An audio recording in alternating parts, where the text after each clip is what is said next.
From a tribe of semen-drinking men to the community of brothers sharing a wife, amaze yourself with these 10 shocking tribal sex traditions from around the world. To become a man in this primitive tribe, boys are removed from the presence of all females at the age of 7, living with other males for 10 years. During the 10 years, the skin is pierced to remove any contamination brought upon by women. For the same reason, they also regularly incur nosebleeding and vomiting caused by consuming large amounts of sugarcane. To top it off, they are required to ingest the semen of their elders, which is thought to sustain growth and strength. When they are finally introduced back into the tribe, they continue to engage in nosebleeding at the same time as their wives' menstrual cycles. The first portion of this Mardudjara aboriginal rite involves a barbaric circumcision followed by the circumcised male ingesting his own foreskin. After he heals up, the penis is then cut lengthwise on the underside, sometimes all the way to the scrotum. Blood is then dripped over a fire in order to purify it. From then on, the male will urinate from the underside of his penis instead of the urethra. The real question, however, is how does destroying a boy's manhood bring him into manhood? These Icelanders from a remote tribe in Papua Guinea seem like a case study in the ultimate consequences of the sexual revolution. Girls want sex just as much as guys, and kids start having sex at a very young age, 6 to 8 for the girls and 10 to 12 for the guys, with no social stigma. There are few customs about dating to inhibit hooking up and, of course, revealing clothing has been taken to its limit, with girls actually going topless. However, while everybody is having sex whenever they want, premarital meal sharing is a big no-no. You're not supposed to go out for dinner together until after you get married. If you travel to Haiti and visit the waterfalls of Sot Do during the month of July, you may witness quite a risque ritual. Voodoo practitioners make this journey each summer to worship the goddess of love. Pretty normal stuff, right? Wrong. Picture a bunch of buck-naked people twisting and wriggling around in mud mixed with the blood of sacrificed animals, with cow and goat heads thrown into the mix. I'm sure there's nothing like it if you're an exhibitionism lover. According to an article in Psychology Today, almost all of the few polyandrous societies practice what anthropologists call fraternal polyandry, where a group of brothers share a wife.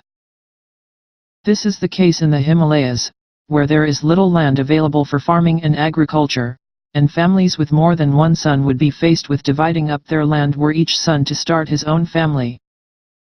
The solution? Find one wife for all of their sons so that they can live together as one family and keep their family plot intact. Also, as told in the National Geographic documentary Multiple Husbands, this arrangement works best when the wife is adept at scheduling time with each brother. In the Wodabi tribe of Niger in West Africa, men are known to steal each other's wives.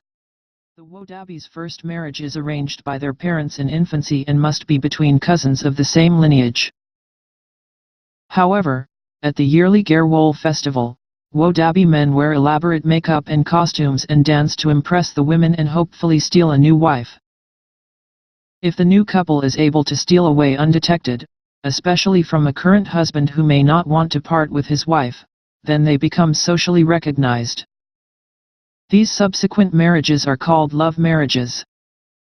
According to Sex and Society, even the ebb and flow of the Nile was thought to be caused by Adams, the god of creation, ejaculation.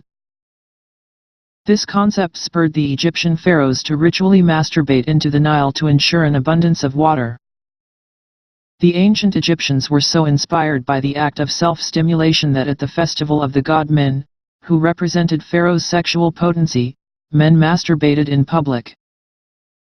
The ancient Greeks did not conceive of sexual orientation as a social identifier the way Western societies have done for the past century.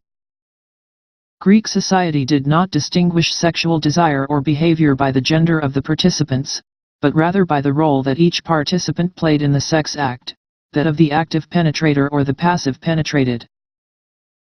This active/passive polarization corresponded with dominant and submissive social roles, The active, penetrative, role was associated with masculinity, higher social status, and adulthood, while the passive role was associated with femininity, lower social status, and youth. The most common form of same-sex relationships between males in Greece was paiderastia, meaning boy love. It was a relationship between an older male and an adolescent youth. A boy was considered a boy until he was able to grow a full beard.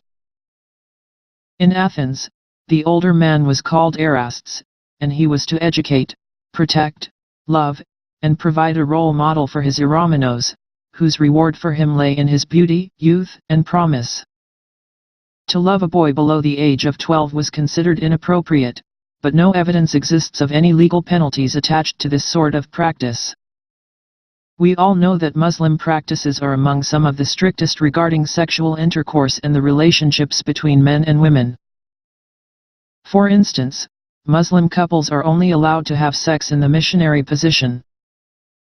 It's considered gross and degrading for a man to ask any other position from his wife.